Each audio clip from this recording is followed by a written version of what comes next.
এই গ্রামের মেঠো পথে আমি প্রথম দেখেছিলাম মায়াকে। সে ছিল ঠিক যেন একটা নদীর মতো, শান্ত, গভীর, অথচ দিগন্ত পেরোনো স্বপ্ন ভরা।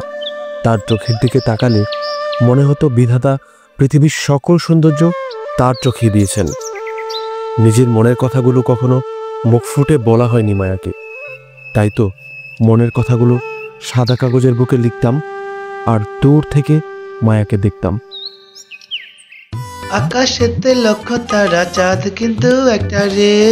ইয়া ইয়া, এ জীবনে পরাণ বন্ধু দিও তোমার মুখটা রে, যত দেখি তোমারে পারে মুখটা রে, এ জীবনে পরাণ বন্ধু দিও তোমার মুখটা রে, যত দেখি তোমারে। আরে জয় না, কি করে?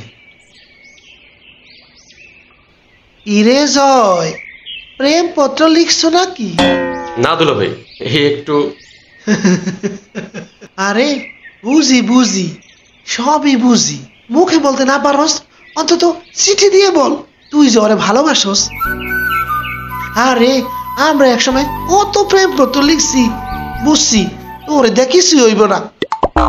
কেন দুলা ভাই?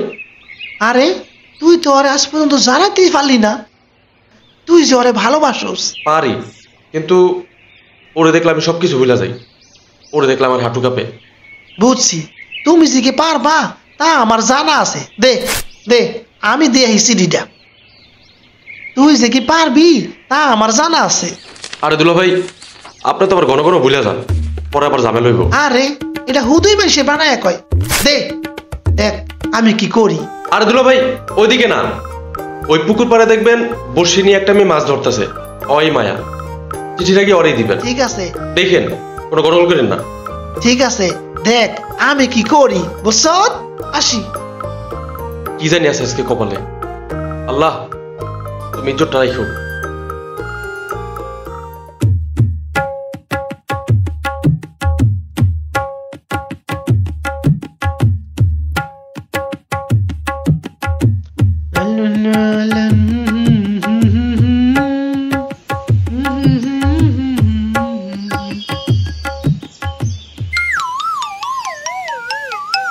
হইল একজন মাছ ধরে, এখন দিয়ে দুইজন।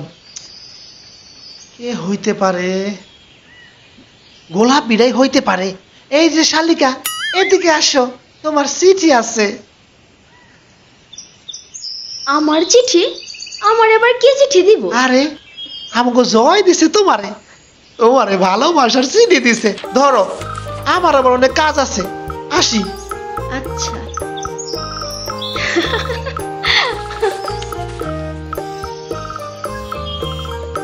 তোমার ওই চোখের দিকে তাকালে মনে হয় পৃথিবীর সব সৌন্দর্য মনে হয় বিধাতা তোমাকেই দিয়েছে। তোমার ওই মুখের হাসি আমার অন্তরে লাগে। এটা আমার, তল লাগে না, বুঝছস? গাধারা তো সরাসরি দিতে পারবো না, তাই পাঠাইছে এক পাগল রে দিয়া।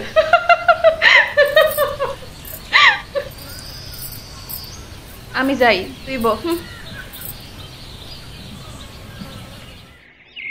এতক্ষণে মনে হয় দুলা ভাই হরে চিঠিটা দিয়েই দিছে।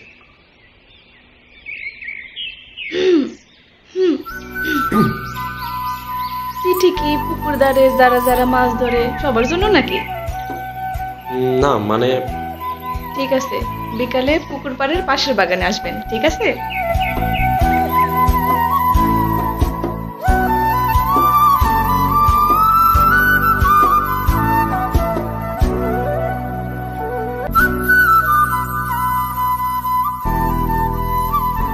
কি হইল? এই জন্য কি আইতে কইছিলাম? চিঠিতে তো কত কথাই লেখেন, এখন কিছু কইতে পারেন না? যদি না কোন আমি গেলাম, খালা এবার আমারে খুঁজবো। দাঁড়াও, মানে মায়া, আমি তোমাকে ভালোবাসি। তোমার স্বপ্নে আমার স্বপ্ন। এই কথাটা শোনার জন্য আমি এতদিন অপেক্ষা করতেছিলাম।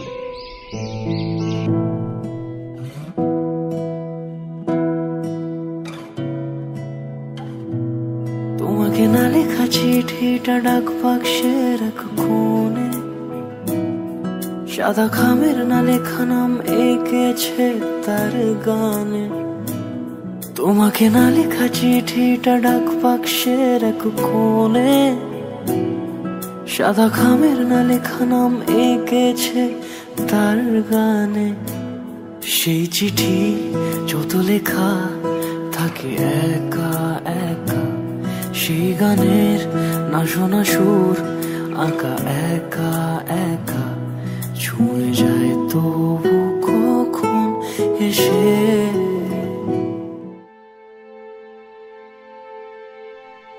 শোনো, তুমি মন দিয়া পড়াশোনা করো। আমার ঢাকায় ভালো কলেজে পড়ার স্বপ্ন আমি পূরণ করব। ঢাকায় তো অনেক খরচ, তুমি কেমনে দিবা? ওইটা নিয়ে তোমার ভাবা লাগবে না, আমি ব্যবস্থা করব। আচ্ছা শোনো, এখন যাই, আমার আবার গঞ্জে যাওয়া লাগবো। আর সন্ধ্যার পরে বাসার পিছনে এসো। আচ্ছা। ওই তবু কি আজকে হইব না? সব কথা কি হেনেই কবি? হ, যাই। আচ্ছা ঠিক আছে।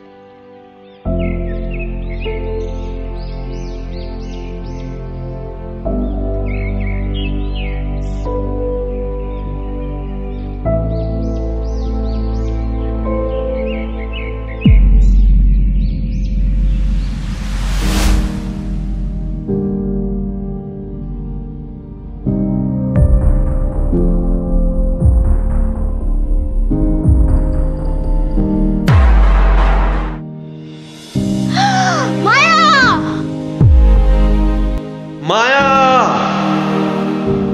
মায়া, মায়া, মায়া, মায়া কি হয়েছে তোমার? মায়া কথা কও। মায়া, মায়া, মায়া কথা কও। মায়া, মায়া কথা কও। মায়া, মায়া, মায়া, মায়া কথা কও। ডাক্তার সাহেব, ডাক্তার সাহেব আপনি কই? আরে কি হয়েছে ওর? মাত্রই তো আমি ক্লিনিক বন্ধ করে আসলাম, কি হয়েছে ওর? আমরা ক্লিনিকে গেছিলাম, বন্ধ পাইয়া আপনার বাসায় আসলাম। আসো আসো, ভিতরে আসো, ভিতরে নিয়ে আসো, ভিতরে নিয়ে আসো। এই এখানে শোয়া দাও, শোয়া দাও, এখানে শোয়া। দেখি দেখি, তুমি একটু সরে দাঁড়াও, সরো।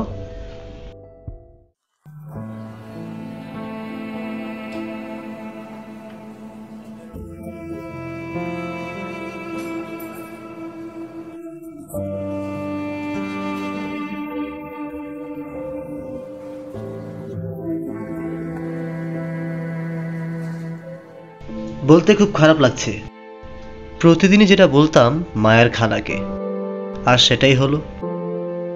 কি হয়েছে ডাক্তার? আপনি মায়ের খেলার কি বলছেন? আর আপনি কি মায়ের চিনেন? হ্যাঁ চিনি। আসলে মায়ার অনেক আগের থেকেই ব্রেন টিউমারে ইনফেকশন হয়ে ক্যান্সার হয়েছিল। আর ওর বাবা বেঁচে থাকতে ওকে চিকিৎসার জন্য ওকে ঢাকাও নিয়ে গিয়েছিল।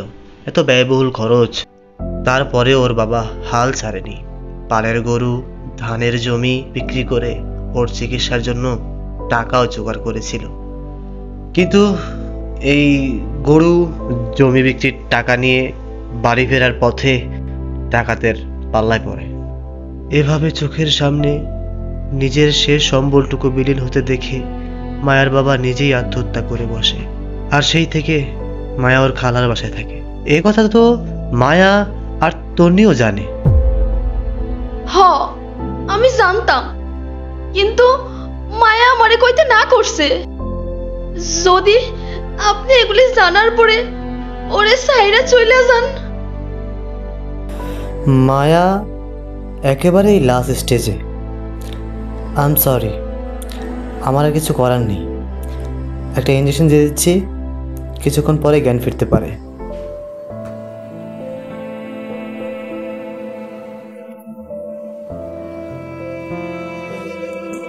মায়া, ডাক্তার কইছে তোমার কিছু হয় নাই, তুমি সুস্থ হয়ে যাবে। আমারে মিথ্যা বইল না, আমার হাতে সময় একদম কম। আমি তোমারে মিথ্যা মায়ায় জড়াইয়া তোমারে একলা কইরা যাবো। আমারে তুমি মাফ কইরা দিও। তোমার কিছু হইব না, তোমার আমি আজকেই ঢাকা নিয়ে যাবো, ঢাকা নিয়ে বড় ডাক্তার দেখাবো, কিছু হইব না তোমার। আমি আর বাঁচুম না, তুমি আমারে মাফ করে দিও। না মায়া, তোমার আমি এখনই ঢাকা নিয়ে যাবো, চলো। মায়া তুমি চিন্তা করো না, তুমি সুস্থ হয়ে যাবা, তোমার নিয়ে আমি সুখের সংসার করুম, তুমি কোনো চিন্তা করো না। জয়, তুমি কি জানো এই গ্রামের আকাশটা এত নীল বলে আমার ভালো লাগতো। তুমি তো আকাশের মতোই আমার পাশে ছিলে। জয়, আমার অনেক কষ্ট হচ্ছে জয়, জয় আমার অনেক কষ্ট হচ্ছে জয়। মায়া, না মায়া, মায়া কথা কও, মায়া কথা কও। মায়া, আমি কারে নিয়ে স্বপ্ন দেখো, আমি কারে নিয়ে বাঁচুম কও, তুমি আমার ছেড়ে যাইও না মায়া। মায়া কথা কও মায়া, মায়া মায়া কথা কও মায়া, তুমি আমার ছেড়ে যাইও না মায়া। মায়া মায়া কথা কও।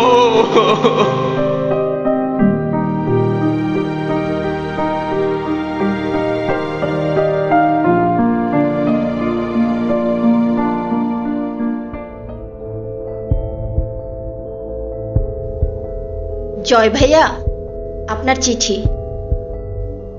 কিসের চিঠি? মায়া এই চিঠিটা আমারে দিছিল, বলছিল ও যখন না থাকে তখন আপনারে দিতে। আচ্ছা,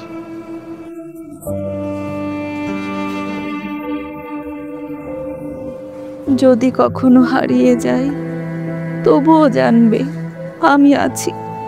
তোমার প্রতিটা নিঃশ্বাসে, প্রতিটা হাওয়ার মৃদু ছোঁয়ায় আমি আছি। নীল আকাশে ভেসে বেঁচে থাকবো চিরকাল।